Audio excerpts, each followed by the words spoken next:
Oke para siswa, kali ini kita akan bahas bersama-sama soal tentang termodinamika. Oke, misalnya ada soal seperti ini. 1,5 meter kubik gas helium yang bersuhu 27 derajat Celcius dipanaskan secara isobarik sampai suhunya 87 derajat Celcius. Jika tekanan gas tersebut 2 kali 10⁵ Newton per meter persegi, maka gas helium tersebut melakukan usaha sebesar berapa? Oke, ingat kalau soal termodinamika kamu harus tahu dulu proses yang terjadi. Proses yang terjadi adalah proses isobarik di mana tekanannya dibuat konstan. Ya. Oke, kamu lihat dulu yang diketahuinya. Diketahui volume awalnya adalah 1,5 meter kubik. Suhu awalnya T1 27 derajat Celcius diubah jadi Kelvin dengan ditambahkan 2003 menjadi 300 Kelvin.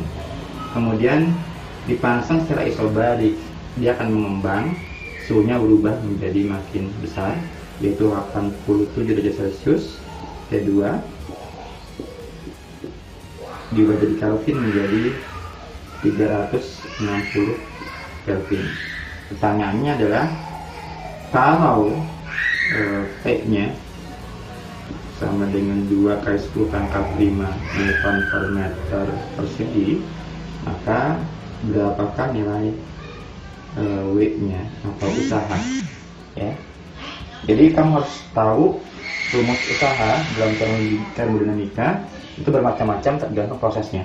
Pada proses isobarik, rumus usahanya adalah W sama dengan P dikalikan dengan delta V.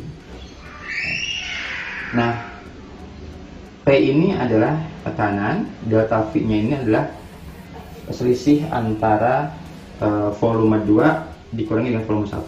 Volume 2-nya di sini belum ketahuan, maka kamu cari dulu menggunakan rumus persamaan. Ya, ini nanti V, ya, V2 per V1 sama dengan T2 per V1. Persamaan ini terjadi hanya untuk isobarik saja. Ya. Nah, maka nanti kamu bisa mendapatkan nilai V2-nya. V2 sama dengan T2-nya adalah 360 per T1-nya adalah 300 dikalikan dengan 1,5. Nah, ini nanti kamu dapatkan jawabannya adalah 1,8 meter kubik, sehingga nanti selisihnya adalah V2 dikurangi V1, ya, itu 1,8 dikurangi 1,5, ya, 0,3 meter kubik. Ya. Usahanya bisa kamu dapatkan dengan rumus P kalikan dengan delta V. P-nya adalah 2 kali 10⁵ 2 kali 10⁵ dikalikan dengan 0,3 sama dengan 0,6 kali 10⁵, satuannya adalah joule. Oke, mudah bukan? Oke para siswa, kita kembali lagi. Kita akan bahas soal yang kedua, masih di termodinamika. Ya. Misalnya ada diagram seperti ini, ya, atau ada grafik seperti ini. Di sini ada suhu, ada dua suhu yang tinggi ini T1 atau suhu tinggi, yang ini adalah T2. Ini adalah T1 suhu tinggi, ini adalah rendah T2. Oke. Kemudian ada Q1. Q1 itu apa? Q1 adalah kalor yang diserap, ya. Kemudian Q2 adalah kalor yang keluar. Kalau ini kalor suhu tinggi, kalor suhu rendah. Ya. W adalah usaha yang dikerjakan oleh sistem tersebut. Oke. Ini adalah proses penggambaran dari proses termodinamika. Nah, pertanyaannya adalah jika kalor yang diserap suhu tinggi 1000 joule, ini adalah Q1. Nah, tentukanlah efisiensi dan usaha. Oke. Nah, materi ini masuk dalam materi termodinamika di submateri tentang hukum Carnot. Ya. Jadi ada rumusnya di situ, tinggal kamu pahami lagi. Ya. Pertanyaannya efisiensi. Nah, efisiensi cuma segini. Efisiensi itu adalah perbandingan antara usaha per Q1 ya, dikalikan dengan 100%. Ini dihafalkan, atau bisa juga ya 1 dikurangi T2 per T1 dikalikan dengan 100%. Nah, tinggal kamu lihat rumusnya yang sesuai untuk hal ini. Oke, T1 ini adalah suhu tinggi, T2 adalah suhu rendah. T1 ini harus dalam bentuk Kelvin ya. Jadi nanti 227 diubah jadi Kelvin menjadi 500 Kelvin. Nah, 27 diubah jadi Kelvin menjadi 300 Kelvin. Sehingga ini menjadi 1 min T2 nya adalah 300 per T1-nya 500 dikalikan dengan 100%. Ya. 02 boleh kamu cari sini, 3/5, 1 dikurangi 3/5 adalah 2/5, kalikan dengan 100% adalah ya betul 40%. Kemudian untuk mencari usaha, usaha atau work ya, caranya adalah efisiensi sudah kamu dapatkan, kamu tinggal masukkan ke dalam rumus ya. Nanti dari rumus yang pertama ini kamu dapatkan N adalah W per Q1, persennya boleh dicoret ya. Nah, nanti ini W adalah efisiensi dikalikan dengan Q1. 40% itu artinya adalah 40 dibagi 100 alias 0,4 kamu kalikan dengan Q1 nya adalah 1200 sehingga sini kamu dapatkan seperti 4 dikalikan dengan 120 yaitu adalah 480 joule. Oke, mudah bukan? Baik, adik-adik, kita lanjut ke soal berikutnya, yaitu soal tentang gelombang mekanik ya. Ada dua buah gabus berada di puncak-puncak gelombang. Keduanya bergerak naik turun di atas permukaan air laut sebanyak 20 kali dalam waktu 4 detik. Jika jarak kedua gabus adalah 1 cm dan diantaranya terdapat 2 lembah dan 1 bukit, maka frekuensi dan cepat lambat gelombang tersebut adalah berapa?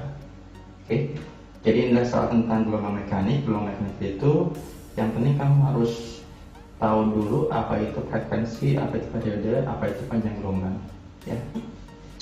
Nah, di soal ini ada 2 gabus berada di puncak-puncak gelombang.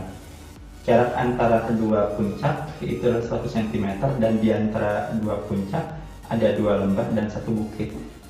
Mau nggak mau kamu harus gambar dulu ya.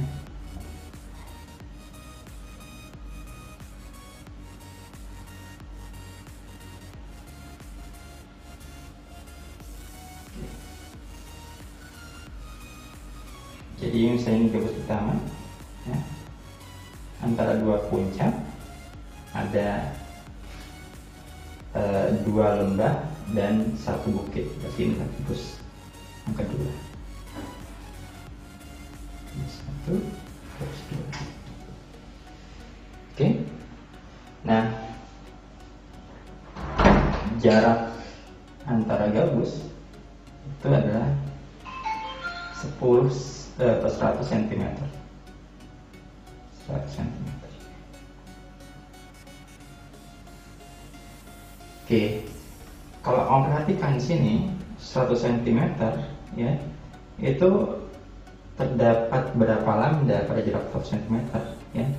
Kamu lihat, jadi pengertian lambda itu atau panjang gelombang itu adalah jarak antara 2 puncak yang berdekatan.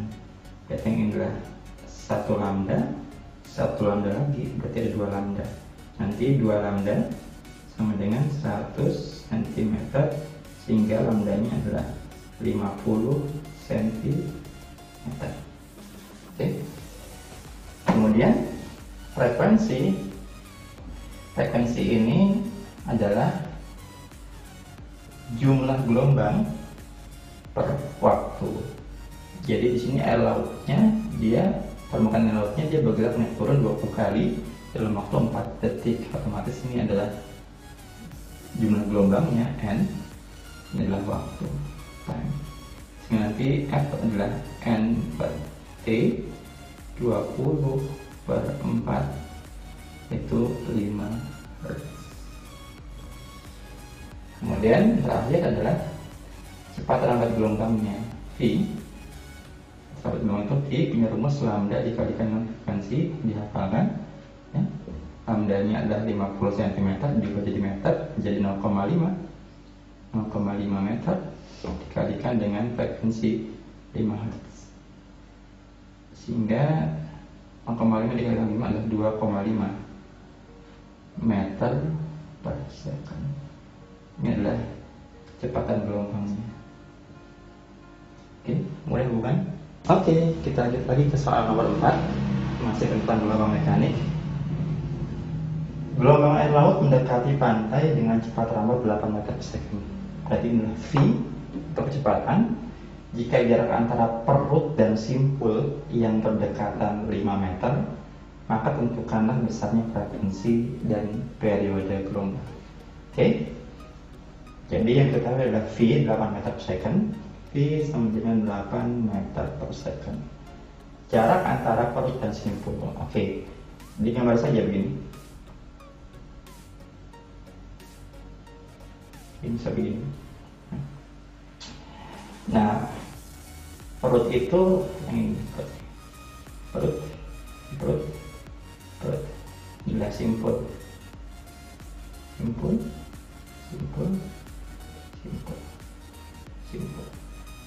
Oke. Jarak antara perut dan simpul yang berdekatan 5 meter. Ya, perut dan simpul. Oke. Inilah 5 meter.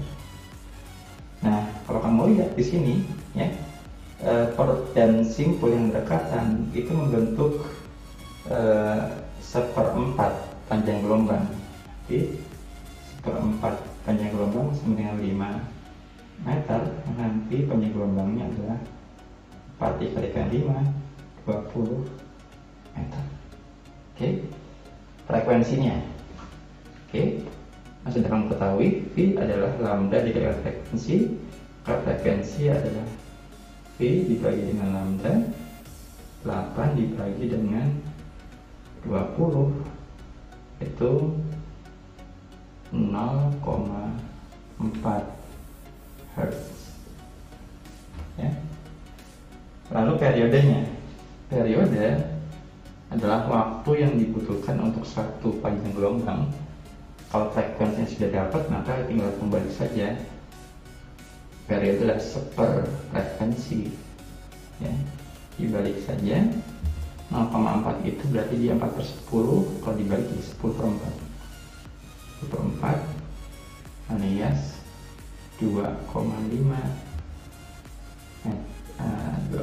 second. Oke. Jadi ini soal tentang gelombang mekanik. Cukup mudah bukan? Oke, kita lanjut lagi ke soal berikutnya. Kali ini kita akan bahas soal tentang gelombang berjalan. Misalkan gelombang berjalan memiliki persamaan Y sama dengan 0,2 sin Pi kali 40T dan 0,5X. Tentukanlah periode dan panjang gelombangnya. Ya, pada materi gelombang berjalan, kamu wajib hafalkan rumus persamaan gelombang berjalan. Ya, yang rumusnya itu apa? Masih ingat? Nah, Y sama dengan A sin omega dikalikan T min K kalikan X. Ya, omega itu apa? Omega ini adalah 2pi frekuensi. Ya, K itu apa?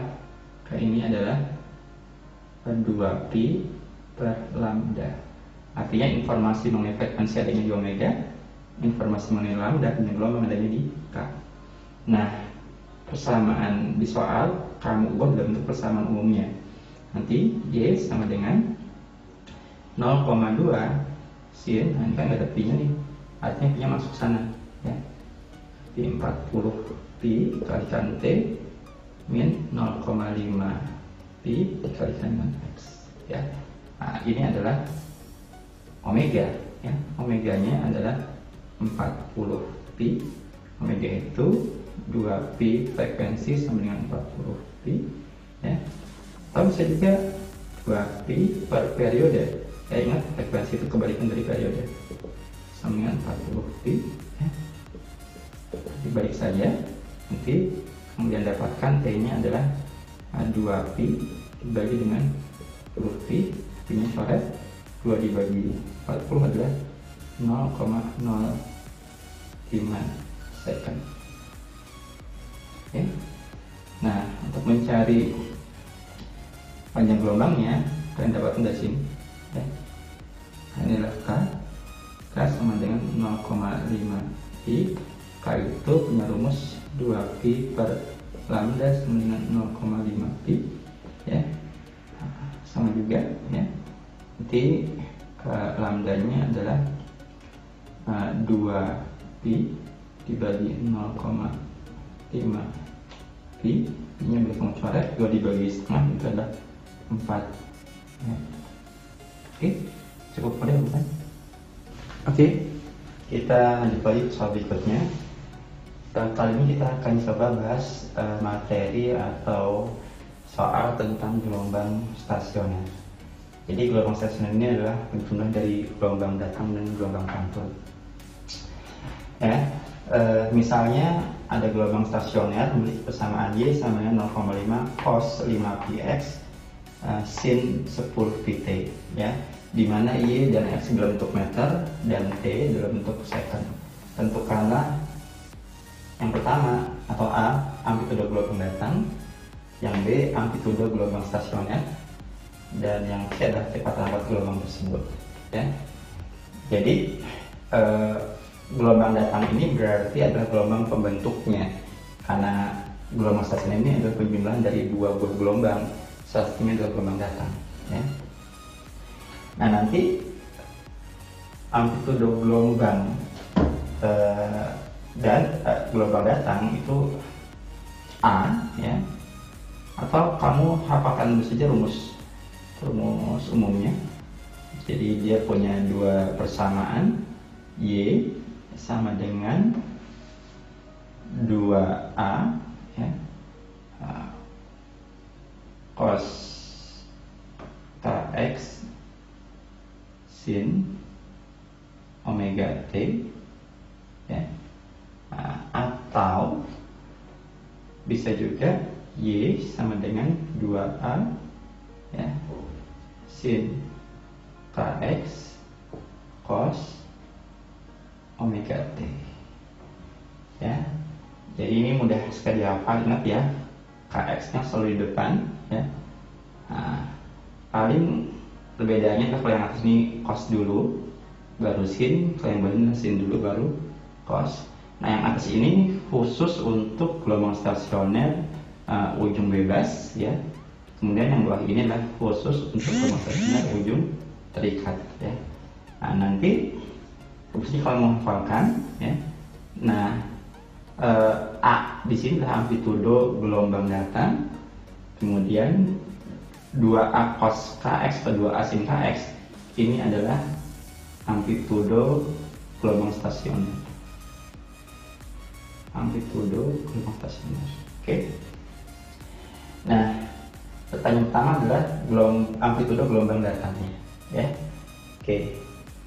Cara mengerjakannya adalah 2A ya, cos ya. Nah, ini jadi ada 2A nih. Nanti 2A ini sama dengan 0,5 dalam bentuk meter. Nanti A nya adalah 0,5 dibagi dengan 2, yaitu 0,25 meter. Kemudian yang B nya amplitudo gelombang stasioner, berarti 2A cos kx nya ya. Nanti amplitudonya stasionernya, gelombang stasionernya adalah 2A nya itu ada 0,5 cos pi x. Ya, cukup sampai di sini saja ya. Kenapa? Karena x-nya belum ketahuan ya, nilainya berapa. Kemudian untuk mencari kecepatan atau kecepatan gelombangnya, itu v. V itu rumusnya masih sama ya, itu lambda dikalikan dengan frekuensi ya. Jadi lambda ini kamu mendapatkan dari k itu yang selalu berdekatan dengan x ya, adalah k ya. Frekuensi ini ada di omega itu yang selalu berdekatan dengan v omega. Kamu cari dulu lambdanya dari k ya. Nanti k sama dengan 5pi, k nya itulah 2pi per lambda sama dengan 5pi, ini belakang coret, nanti lambdanya adalah 2 per 5 meter. Oke. Nah, kemudian mencari frekuensinya di situ di omega, sebut saja di sini ya, di omega sama dengan 10pi. Omega itu adalah 2pi dikalikan frekuensi sama dengan 10pi, maka frekuensinya adalah 5 Hz.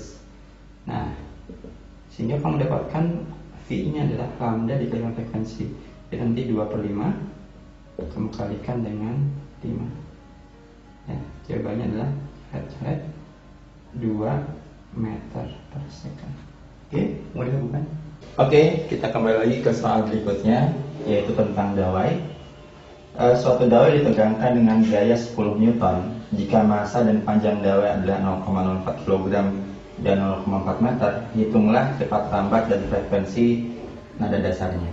Oke, untuk dawai ini ya, kamu harus tahu dulu cepat lambat, rumus cepat lambat dari suatu dawai yang rumusnya adalah V sama dengan AK F dikalikan L dibagi dengan M ya. F nya adalah gaya tegang yaitu 10 Newton, 10 kali panjang dawai yaitu 0,4 meter, 0,4 per massa dawai adalah 0,04. Oke. 0,4 dibagi 0,04 adalah 10. Jadi ini 10 dikalikan 10 akar 100. Jadi harus adalah 10 meter per second. Kemudian untuk mencari frekuensi nada dasar dawai, kamu coba gambarkan saja seperti ini. Dawai ini, kalau dia nada dasar, kalau dawai ini dipetik, nanti yang terbentuk adalah seperti ini untuk gelombangnya ya. Ini artinya dia terbentuk setengah lambda. Oke. Kalau seandainya dipetiknya agak keras, dia nadanya lebih tinggi sedikit seperti ini bentuknya, itu 1 lambda. Artinya kalau bisa ambil kesimpulan, frekuensi adalah T dibagi dengan lambda ya. Nah, kalau lambdanya kamu ganti dengan setengah ya, ini L ya, ganti setengah lambda sama dengan L, jadi lambdanya 2L, V per 2L ya. Nah, ini adalah frekuensi nada dasar F0 ya. Nah, V nya sudah kamu dapatkan yaitu 10 per 2L, 2 dikalikan panjang dawainya. Panjang dawainya adalah 0,4.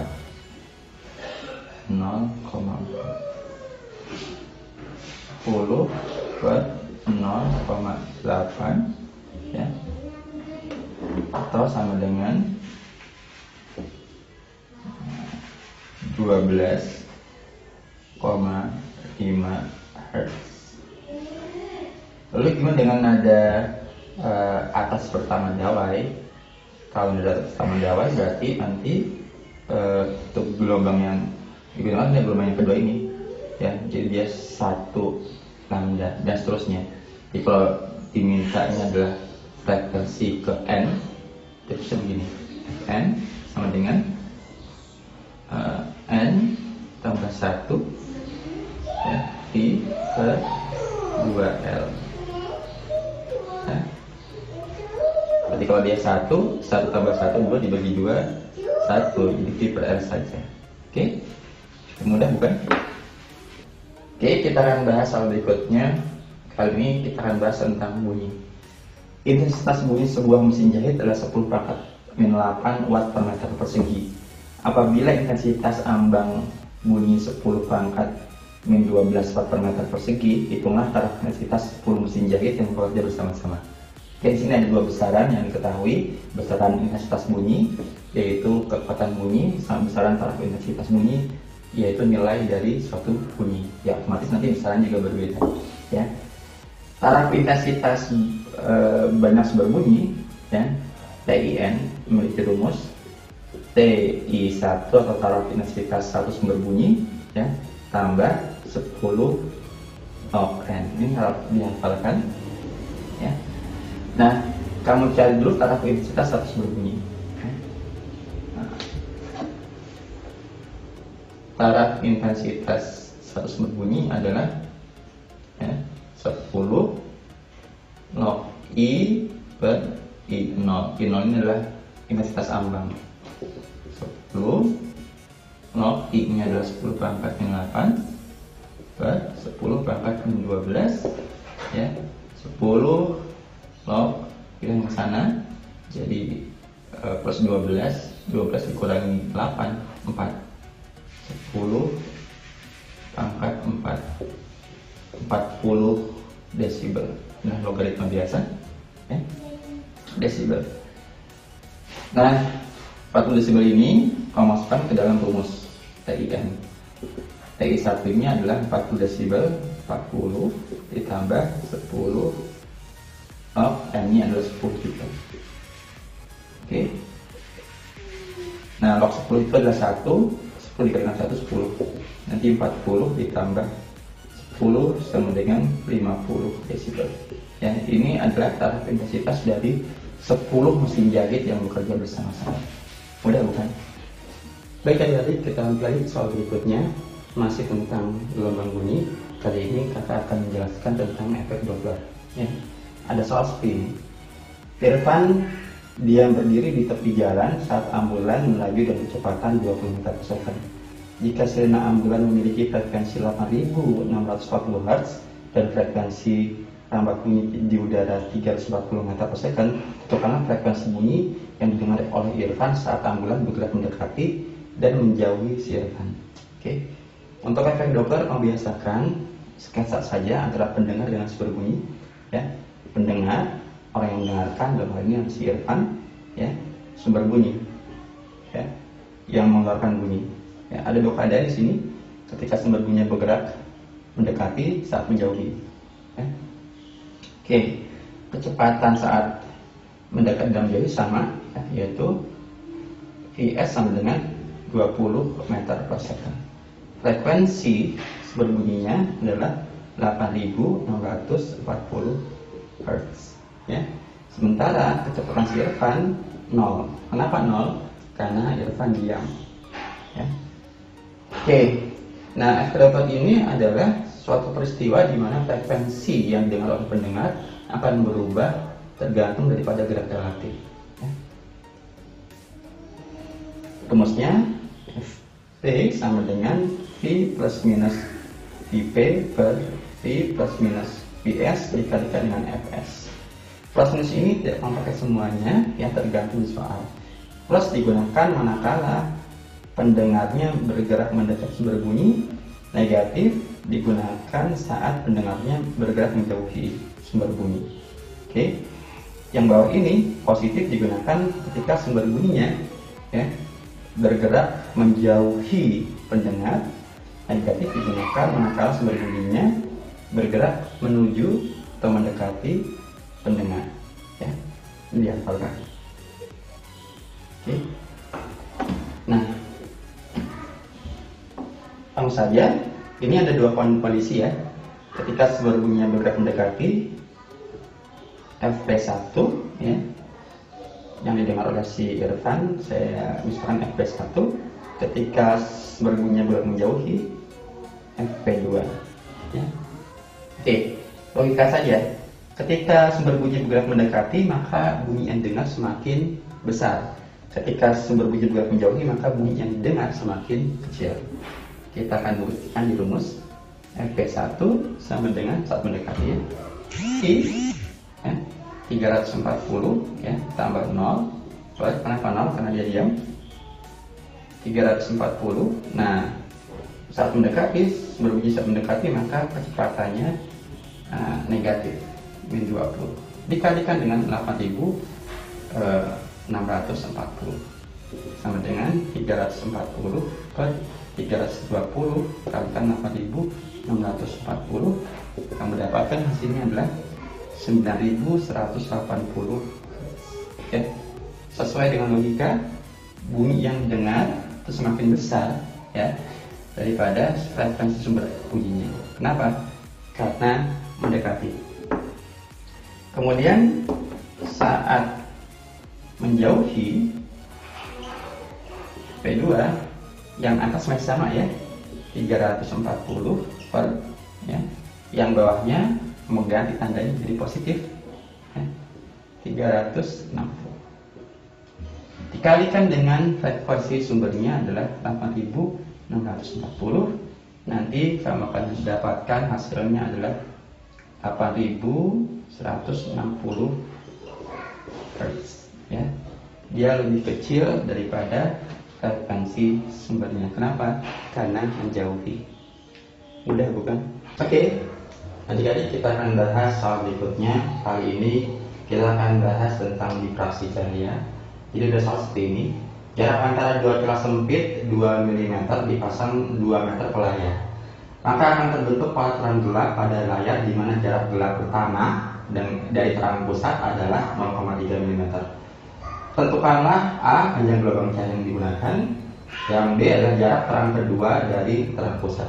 Oke, untuk bisa mengerjakan soal ini, ya, kamu harus tahu dulu rumus yang digunakan.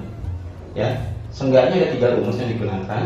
Ya, yang pertama adalah difraksi celah tunggal, yang kedua adalah interferensi celah ganda, ya, yang ketiga adalah difraksi. Nah, untuk soal ini adalah interferensi celah ganda ya, atau disebut dengan interferensi Young ya. Nah, rumusnya adalah pola yang dihasilkan kalikan dengan jarak antara dua celah per jarak layar L sama dengan N dikalikan dengan panjang gelombang cahaya. Oke. Nah, pola yang dihasilkan di layar adalah 0,3 mm. Ubah jadikan meter ya, 0,3 kali 10 pangkat min 3 meter ya. Kali D-nya adalah jarak antara dua celah 2 mm. Jadi meter 2 kali 10 pangkat min 3 per L-nya adalah jarak ke layar. Biasanya dia lebih besar, yaitu 1 meter. 2 meter sama dengan N. Nah, N di sini adalah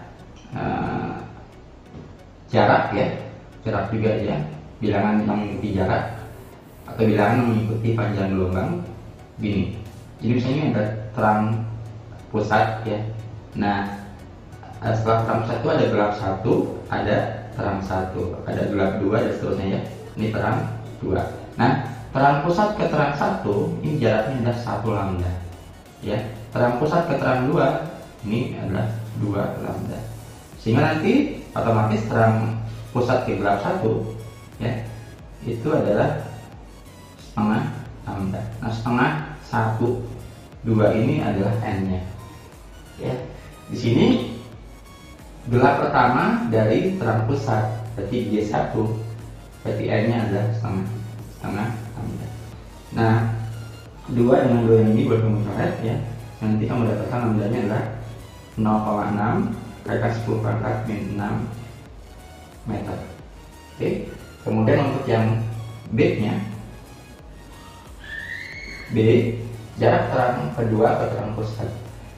Terang kedua ke terang pusat berarti dia 2 lambda. Nah, polanya ya dikalikan dengan D-nya, D-nya sama ya, yaitu 2 kalikan 10 pangkat min 3 per L nilai 2 sama dengan ini 2 lambda. Nah, 2 lambdanya udah kalian cari 0,6 10 pangkat min 6 ya. Oke. Ini boleh kamu coret. Nanti polanya adalah 1,2 ya kali 10 pangkat ini jadi min 3 ya, min 3 meter atau 1,2 milimeter. Oke, mudah bukan? Oke adik-adik, kita lanjutkan lagi ke soal berikutnya, masih tentang gelombang cahaya. Jadi ada soal, cahaya monokromatik dilewatkan pada kisi dengan 1000 garis setiap sentimeter. Jarak antara terang pusat ke terang 5 adalah 20 cm. Jika layar berada 100 cm dari kisi, berapakah panjang gelombang cahaya tersebut? Ya. Jadi ini soal tentang kisi difraksi atau banyak celah. Ya, rumus yang digunakan sama seperti cara ganda, hanya ada sedikit tambahannya.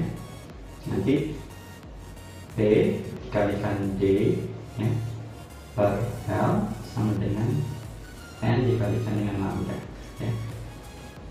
Nah, P ini adalah jarak polanya. Jarak polanya adalah ini ya, terang pusat ke terang 5 20 cm ya. P ini 20 cm, ubah jadi meter.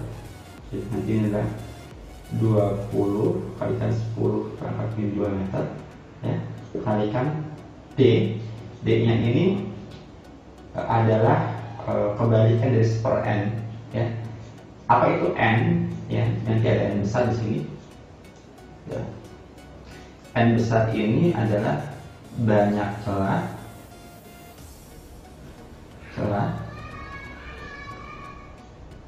per sentimeter ya, atau tiap sentimeter.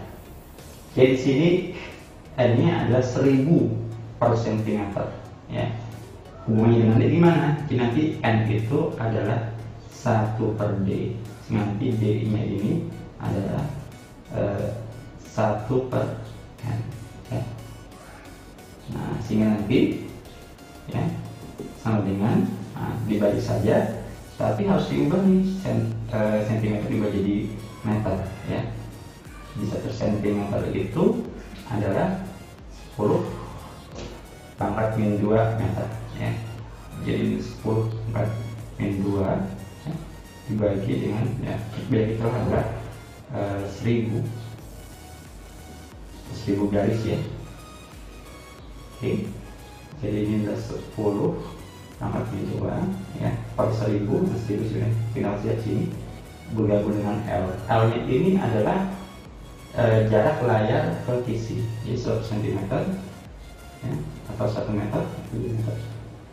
1 dikalikan dengan itu 1000. Oke, sama dengan N. Nah, terang pusat ke terang 5, berarti N nya adalah 5 ya. Sama seperti pada celah ganda atau celah yang ini 5 kalikan dengan lambda. Oke. Nah, jadi nanti lambdanya sama dengan ya, ini 10 pangkat min 3, saya pindah ke atas, ini pindah ke bawah ya. 20 saya bagi dengan 5 adalah 4 ya, kalikan 10 pangkat min 3 min 4 jadi min 7 ya, 4 kali 10 pangkat min 7 meter. Oke, cukup mudah bukan? Baik adik-adik, kita kembali lagi. Kali ini kita akan bahas soal tentang alat optik ya, Jadi di sini ada seseorang bermata hipermetropi, artinya cacat dekat, cacat mata tabung dekat ya. Agar dia bisa melihat dengan normal harus menggunakan kacamata dengan daya 2 dioptri ya. Maka jarak terdekat yang bisa dia lihat tanpa kacamata adalah berapa ya. Jadi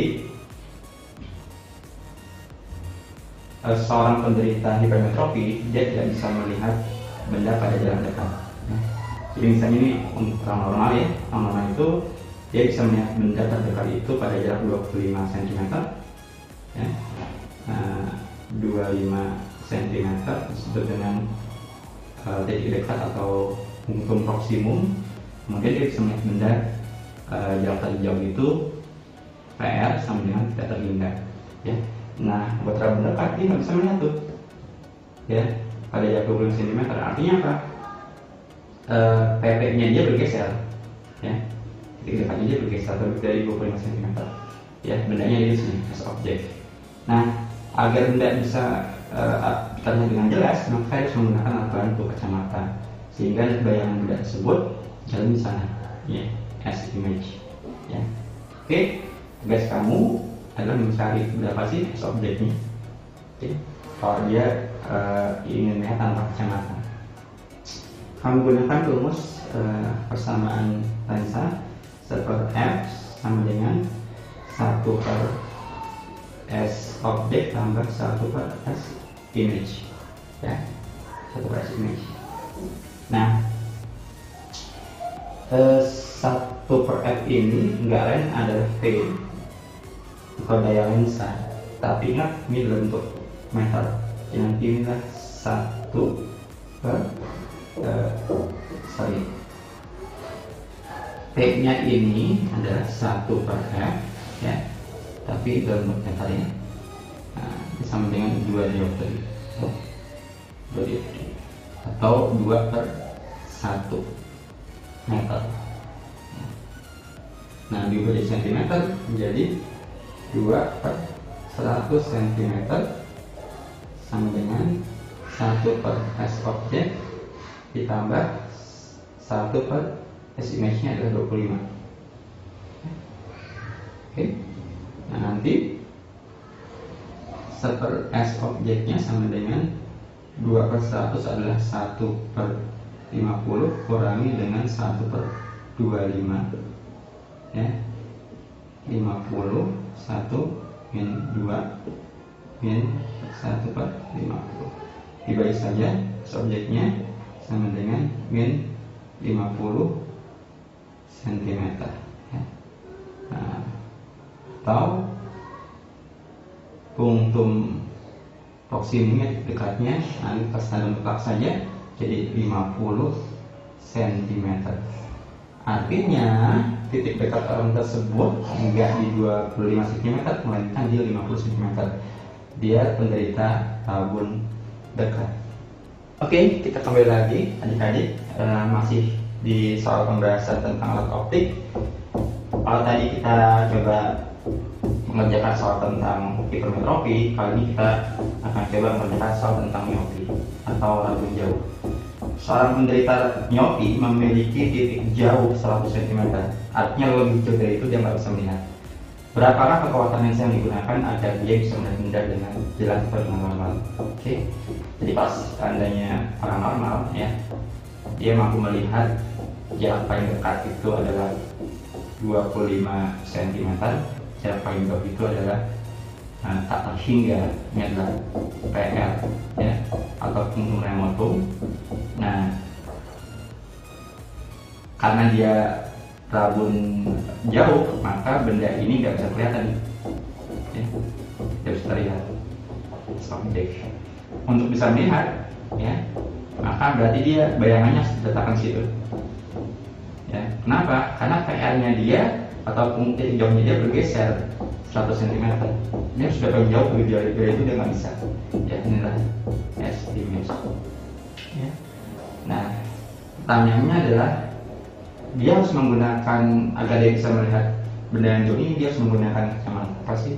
Oke, kamu gunakan rumus sama persamaan lensa seper F sama dengan seper S objek tambah seper S image. S image-nya adalah 100 ya, cm. S objeknya hendaknya letakkan jauh hingga ya, tambah 1 per, nah S image ini sebenarnya adalah minus PR ya, jadi berkaitan ini minus PR ya. Oke, jadi ini 0 terus kemudian jadi min seper 100 ya, sehingga jauhnya min seper 100 cm ya, diubah jadi meter adalah min 1 per 1 meter atau min 1 dioptri ya, karena seper F itu adalah P ya, kekuatan lensa. Jadi agar dia bisa melihat dengan jelas maka harus menggunakan kacamata min ya, dengan kekuatan 1 dioptri. Mudah bukan? Oke, soal berikutnya, soal nomor 14 masih dengan alat optik ya. Kali ini kita belajar tentang mikroskop ya. Sebuah objek ditempatkan pada jarak 1,5 cm dari lensa objektif sebuah mikroskop. Jika mikroskop memiliki jarak fokus objektif dan okuler berturut-turut 10 mm ya, dan 6 cm, maka perbesaran mikroskop saat mata berakomodasi maksimum adalah berapa ya? SN-nya adalah 30 cm. Ini adalah titik dekat mata orang tersebut ya. Karena nanti perbesarannya ya, kamu sama dulu tuh, perbesarannya magnification ya adalah perbesaran objektif kali perbesaran okuler. Jadi pada mikroskop ini terdapat dua lensa, lensa objektif dan lensa okuler. Objektif itu yang dekat dengan objeknya, okuler itu yang dekat dengan mata ya, dari objek dekat dengan mata ya. Nah, M objektifnya adalah S aksen objektif per, atau bayangan objektif per S objektif ya, kalikan dengan M okuler, ini punya rumus SN per ya, F okuler kalau dia tidak berakomodasi, tapi kalau dia berakomodasi maksimum 1 ya. Berakomodasi maksimum itu artinya posisi mata itu dipaksakan untuk bisa melihat benda dengan jelas ya. Oke, nah S aksen objektifnya yang mana? Kita lihat di sini ya. Objeknya ditempatkan pada jarak 1,5 cm, itu artinya S objektif ya. S objektifnya itu sama dengan 1,5 cm ya. Jarak fokus objektifnya adalah FOB, itu adalah 10 mm sama dengan ya, 10 mm sama dengan 1 cm. Jadi kita mencari dulu S aksen objektifnya ya, atau bayangan ya, dari lensa objektifnya. 1 per F objektif sama dengan 1 per S objektif tambah 1 per S aksen objektif ya. Nanti 1 per S aksen objektifnya sama dengan 1 per 1 cm dikurangi dengan 1 per 1,5 ya. Sama menyebutnya 1,5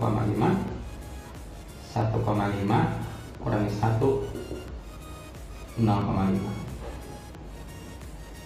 baru 1,5 ya. Sehingga nanti S aksen objektifnya adalah 3 dibalik ya, 15 dibagi 5 3 ya, cm. Sehingga ini 3 per S aksen objektifnya adalah S objektifnya adalah 1,5 ya, 1,5 kali SN nya 30, F okulernya adalah 6 cm tambah 1, 2 kali ini 5 tambah 1 6 ya, kali 6 12 kali. Ya, artinya bendanya akan diperbesar 12 kali. Mudah bukan? Baik adik-adik, kita lanjut lagi ke soal berikutnya. Sebuah teropong bintang menghasilkan perbesaran 25 kali. Jika jarak fokus objektifnya 150 cm, maka jarak antara lensa objektif dengan lensa okuler itu berapa? Ya. Jadi pertanyaannya di sini adalah jarak antara objektif dan lensa okuler, ya. Jarak antara lensa objektif dengan lensa okuler, ya. Nah, berangkatnya D. D ini punya rumus fokus lensa objektif ditambahkan dengan fokus lensa okuler, ya. Oke. Fokus lensa objektif sudah ketahuan 150 cm. Yang belum ketahuan adalah FOK. Jadi FOK ini, fokus lensa okuler ini bisa kamu cari dari rumusan ini perbesarannya. M adalah FOB per FOK. M ini apa? M ini adalah perbesaran atau magnification, ya. M nya ada 25 sama dengan F objektif minus 150 ya, per FOK. Nanti FOK nya bisa mendapatkan 150 dibagi 25, ya, sama dengan 6 cm. Sehingga kamu bisa substitusi ke sana, FOB nya 150 tambah 6, jadi 156 cm. Cukup mudah bukan?